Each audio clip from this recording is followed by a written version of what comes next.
महाभारत के वन पर्व के तृतीय अध्याय में युधिष्ठिर और यक्ष संवाद आता है।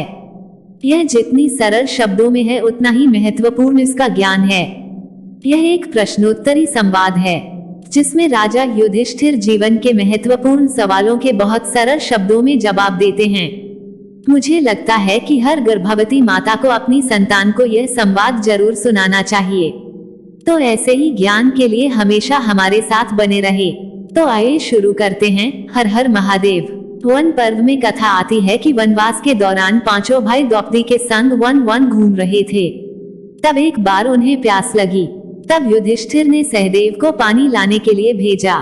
सहदेव एक सरोवर के नजदीक पहुँचे। तब उन्हें एक यक्ष जिन्होंने एक बगुले का रूप धारण किया था वे बोले, पहले मेरे प्रश्न का जवाब दो, नहीं तो मैं तुम्हें यमलोक भेज दूंगा। सहदेव ने उसके बात पर ध्यान नहीं दिया। कुछ देर में वही मृत अवस्था में गिर गया। इस प्रकार अन्य तीन भाई नकुल, भीम, अर्जुन भी आए और इसी प्रकार बगुले की बात न मानकर मृत अवस्था में वही लेट गए। अंत में युधिष्ठिर जी आए और जब उन्हें बगुले की आवाज सुनाई दी तो वे रुक गए और विनम्रता से सवाल पूछने को कहा। पहला प्रश्न था, जीवन का उद्देश्य क्या है? तब युधिष्ठिर जी ने कहा, जीवन का उद्देश्य उसी परमात्मा को जानना है जो जन्म और मरण के बंधन से मुक्त हैं। उसे जानना ही मोक्ष है। यक्ष का दूसरा प्रश्न था, जन्म का कारण क्या है? युधिष्ठिर जी ने कहा, पूर्व जन्म की हमारी अतृप्त वासनाएं, अतृप्त कामनाएं और अशुभ कर्मफल ही जन्म का कारण है। तीसरा प्रश्न था, वासना का जन्म से कैसा संबंध होता है?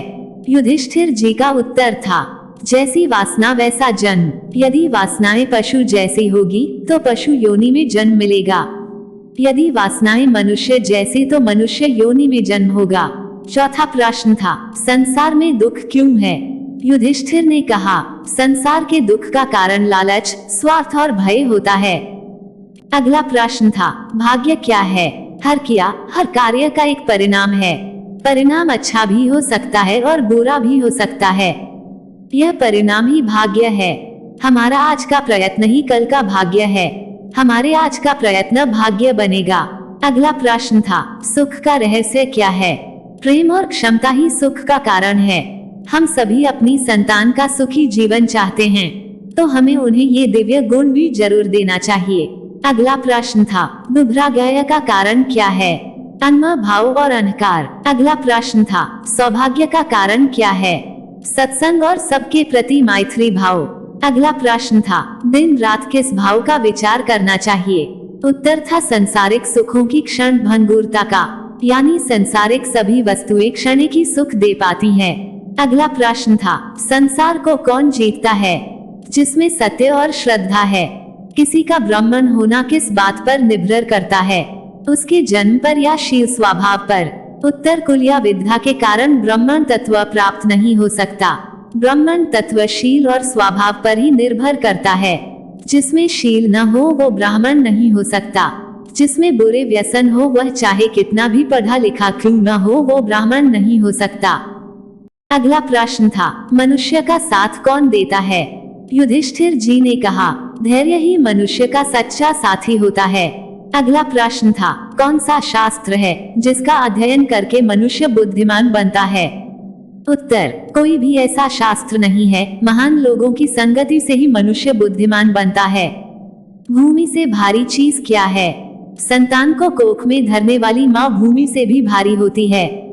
अगला प्रश्न था, आकाश से भी ऊंचा कौन है? पिता। पिता आकाश से भी ऊंचा होता है। अगला प्रश्न था, हवा से भी तेज चलने वाला कौन है? मन। अगला प्रश्न था, घास से भी तुच्छ चीज क्या है? चिंता, अर्थात उसे रखने का कोई लाभ नहीं होता। वही मरने वाले व्यक्ति का मित्र कौन होता है? दान, क्योंकि वही मृत्यु के बाद अकेले चलने वाले जीव के साथ साथ चलता है। किसके छूट जाने पर मनुष्य सर्वप्रिय बनता है? उत्तर, अहम भाव के ही छूट जाने पर मनुष्य सर्वप्रिय बनता है। अगला प्रश्न था, किस चीज को गवाकर मनुष्य धनी बनता है? लालच को खोकर। संसार में सबसे बड़े आश्चर्य की बात क्या है? हर रोज आंखों के सामने कितने ही प्राणियों की मृत्यु हो जाती है। यह देखते हुए भी इंसान इस सच को नहीं देखता कि उसे भी एक दिन इस धरती से जाना है। यही महान आश्चर्य है। युधिष्ठिर ने सारे प्रश्नों के सही सही उत्तर दिए। अंत में यक्ष बोला, युधिष्ठिर मैं तुमसे प्रसन्न हूँ। तुम पानी ले सकते हो और साथ ही अपने एक भाई को तुम जीवित कर सकते हो। बताओ मैं किस भाई को जीवित करूं? तब युधिष्ठिर ने अपने छोटे भाई नकुल को जीवित करने को कहा।